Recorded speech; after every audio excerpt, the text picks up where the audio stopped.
বিগত দীর্ঘদিন চট্টগ্রাম ১৪ আসনে শফিকুল ইসলাম রাহির গণসংযোগ। আসন্ন ত্রয়োদশ জাতীয় সংসদ নির্বাচনকে সামনে রেখে চট্টগ্রাম ১৪ চন্দনাইশ সাতকানিয়া আংশিক আসনে নির্বাচনী প্রচারণায় ব্যস্ত সময় পার করছেন স্বতন্ত্র প্রার্থী শফিকুল ইসলাম রাহি।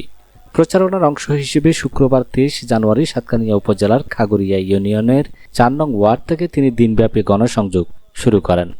সকাল থেকে শুরু হওয়া এই কর্মসূচিতে শফিকুল ইসলাম রাহি খাগড়িয়ার বিভিন্ন পাড়া মহল্লায় সাধারণ মানুষের দ্বারে দ্বারে যান। এ সময় তিনি ভোটারদের সঙ্গে কুশল বিনিময় করেন এবং আগামী ১২ ফেব্রুয়ারির নির্বাচনে তার নির্বাচনী প্রতীক মোটরসাইকেল মার্কায় ভোট ও দোয়া প্রার্থনা করেন। গণসংযোগকালে শফিকুল ইসলাম রাহি বলেন, এলাকার উন্নয়ন ও মানুষের অধিকার প্রতিষ্ঠায় আমি প্রার্থী হয়েছি। এ সময় তার সাথে এলাকার নেতাকর্মী ও স্থানীয় সাধারণ মানুষ উপস্থিত ছিলেন। শহীদুল আলম, চানকার মিডিয়া।